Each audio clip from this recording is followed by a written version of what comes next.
नमस्कार दोस्तों, गीता जैन चैनल में स्वागत है आपका। मैं गीता पांडे। पिछली बार हमने मन के बारे में ही चर्चा किया था और आज फिर उसी के आगे करेंगे कि हम मन को किस तरह समझें। मन को समझना बहुत आसान नहीं है, बहुत कठिन काम है। और मन ऐसा है जिसके वश में हम हमेशा रहते हैं। क्रोधित हो रहे हैं, प्रेम में हैं या खुश हो रहे हैं, सब हमारा मन हमसे कराता है। क्योंकि हमारा जो राजा मन है, जिसे मैं अपने शब्दों में इंद्र कहती हूँ, ये हम पर हमेशा शासन करते रहता है।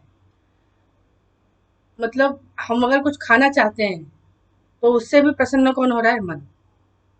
हम नए कपड़े पहन रहे हैं तो मन खुश हो रहा है, नए लोगों से मिल रहे हैं तो मन खुश हो रहा है। लेकिन हम इसको बस में कैसे करें, जो कि बहुत ही मुश्किल काम है। अधिकतर हमें तकलीफ तब होता है जब हम दुख में होते हैं। जब हम दुख में होते हैं तो हम अपने दुखित मन के वश में इतने गहराई में चले जाते हैं कि हमें सब हर तरफ से दुख ही दिखाई देता है। और एक ऐसा विचार जो हमें बार बार तकलीफ देता है, बार बार हमें दुखी करता है, और हम उसी विचार के अंदर खोए रहते हैं। और इसी अवस्था को डिप्रेशन कहा जाता है। तो हमें इसमें से कैसे निकलना है, जो कि बहुत मुश्किल काम है। इतना आसान नहीं है कि हम आसानी से डिप्रेशन से निकल जाएं। कितने लोग इसके लिए कई साल निकाल देते हैं। इसी में एक अजीब सा डर, अजीब सा दुख अंदर लगा रहता है मनुष्य के मन में कि ये क्यों परेशान हो रहे हैं, क्या हो रहा है उनके साथ, वो समझ नहीं पाते हैं और उसी दुख में कईयों साल गुजार देते हैं।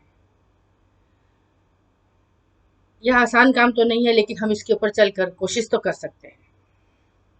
तो दोस्तों, मैं आज आप लोगों को कुछ ऐसे तरीके बता सकती हूँ जिसमें हम अपने मन को किस तरह निरीक्षण करें, किस तरह उसको संयम में लाएं और किस तरह सुधारें।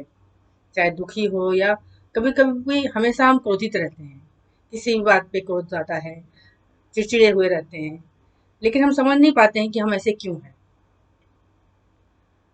तो हमें क्या करना है? सिर्फ अपने मन का निरीक्षण करना है। निरीक्षण करने का अर्थात हमें देखना है कि हमारा मन मन क्या है? विचारों की भावनाओं से बना हुआ। सभी प्रकार के विचार और भावनाओं से जो बनता है उसको मन कहा जाता है। लेकिन हम उसको स्वयं समझ लेते हैं कि ये मैं ही हूँ। मन को ही मैं समझ लेते हैं। तो मैं आज बता रही हूँ निरीक्षण के बारे में।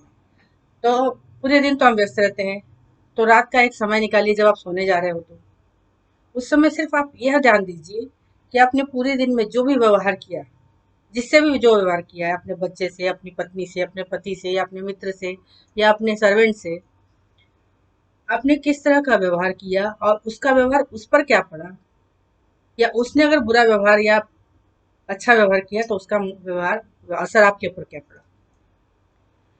जब आप इस तरह का निरीक्षण करने लगेंगे तो सबसे पहले आप अपनी गलतियों को देखा करिए कि अगर आपने किसी के साथ दुर्व्यवहार किया है तो उसका असर उसके ऊपर क्या हुआ होगा। जैसे आपकी माँ ने बोला, बार बार एक ही बात बोल रही है कि बेटा ये कर लो, बेटा, तो आप चिढ़ कर बोलते हो, बस करो माँ, हम कर लेंगे। लेकिन जब आपने झिड़क के बोल दिया, उसके बाद आपकी माँ दुखी हो जाती है कि अरे मैं तो अपने बेटे को इतना प्यार करती हूँ लेकिन वो मुझे छिड़क देता है। तो इस बात को आप ध्यान दीजिए। ये आपकी पत्नी है, या आपका बच्चा है, या आपका कोई सर्वेंट ही है, यह कोई मामूली बात नहीं है। क्रोध आना बहुत आसानी से आता है, लेकिन उसको संयम करना बहुत मुश्किल काम है। और मेरा मानना है कि हमेशा मुश्किल काम को करो। तो दोस्तों, आज सिर्फ मैं इतना ही बताऊंगी। आगे के एपिसोड में मैं और बताऊंगी। धन्यवाद। प्लीज लाइक सब्सक्राइब करिए मेरे चैनल को और शेयर करिए।